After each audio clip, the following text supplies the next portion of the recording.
මැද පෙරදිග යුදගෙනද ලැවිලීමේ ගෙබී යන්නේ 40 වන දිනය.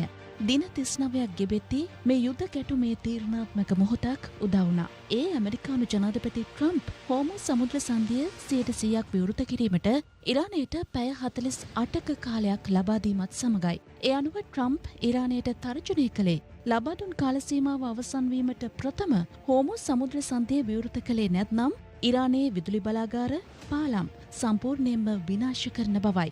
ඒ අනුව ට්‍රම්ප් ඉරානයට ලබා දුන් අවසන් හෝරාව නිමාවීමට පැය 3ක පමණ කාලයක් ඉදිරිව තිබියදී ඇමරිකානු ජනාධිපතිවරයා සිය ට්‍රුත් සමාජ මාධ්‍යයේ සටහනක් තබමින් ඔහුගේ අවසන් අනතුරු ඇඟවීම ප්‍රසිද්ධියට පත් කළා. එසේම ඊශ්‍රායලයේද ඉරාන වැසියන්ට ඊයේ දින රාත්‍රී 9 වෙනතෙක් දුම්රිය ගමනාගමනයෙන් වැළකී සිටින ලෙසට අනතුරු ඇඟවීම් නිකුත් කළා. එම නිවේදනය නිකුත් කළ පැයක් යන්නටත් මත්තෙන් ඉරානයේ පිහිටි දුම්රිය පාලමකට ඊශ්‍රායලයේ මිසයිල් ප්‍රහාර එල්ල කර තිබුණා. ගැටුම් තව තවත් තීව්‍ර වන පසුබිමක ට්‍රම්ප්ගේ නොනවිතන තර්ජනද අඩුවක් වුණේ නැහැ. කෙසේ වෙතත් මේ තර්ජන හමුවේ ඉරාන ජනතාව ඉරානයේ විදුලි බලාගාර පාලම් අසලට මිනිස් දම්බලක් ලෙස එක්රැස් වුණේ ලෝකයේම ඇස් ඉරානය දෙසට යොමු කරමින්.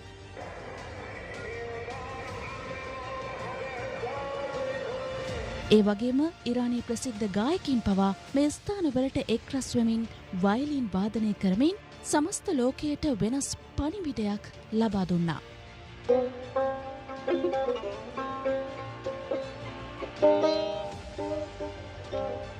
ට්‍රම්ප් ඉරානයට ලබා දී තිබූ අවසන් හෝරා කිහිපය නිමාවීමට පැය 2ක කාලයක් ඉදිරිව තිබියදී ට්‍රම්ප් සටන් විරාමයක් ප්‍රකාශයට පත් කළා. ඒ සති 2ක කාලයකටයි. බොහෝ දෙනා ප්‍රකාශ කළේ ට්‍රම්ප් මේ මොහොතේදී ඉදිරියට තැබූ අඩිය අඩි ගණනාවක් ආපස්සට හරවාගත් බවයි. හෝමුස් යළි විවෘත කරන්නේ නම් සති 2ක සටන් විරාමය ක්‍රියාත්මක කරන බවයි. ඒ අනුව ඇමරිකානු ජනාධිපතිවරයා සිය ට්‍රුත් සමාජ මාධ්‍යයෙහි සටහනක් තබමින් ප්‍රකාශ කර සිටියේ. මේ සටන් විරාමයේ ප්‍රධාන පාර්ශවකරු පාකිස්තානයයි.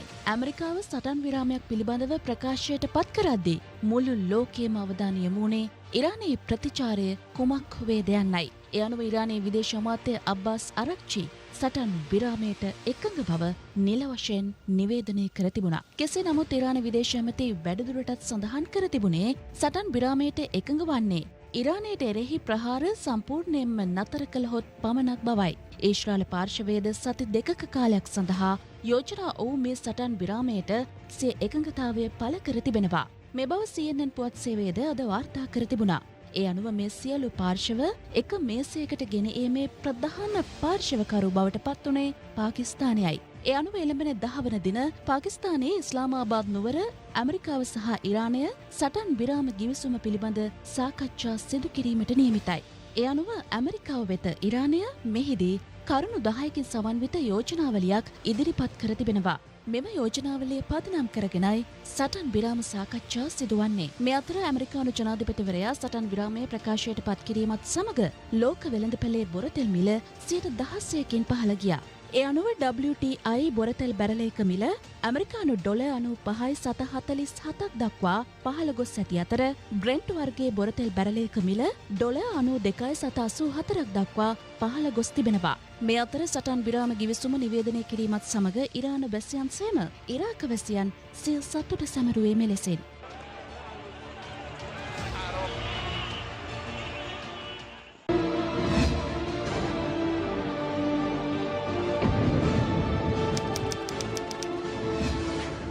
රටේ ලෝකෙ සිදුවන උණුසුම් පුවත් දැනගන්න සියත නිවුස් YouTube channel එක අදම subscribe කරන්න.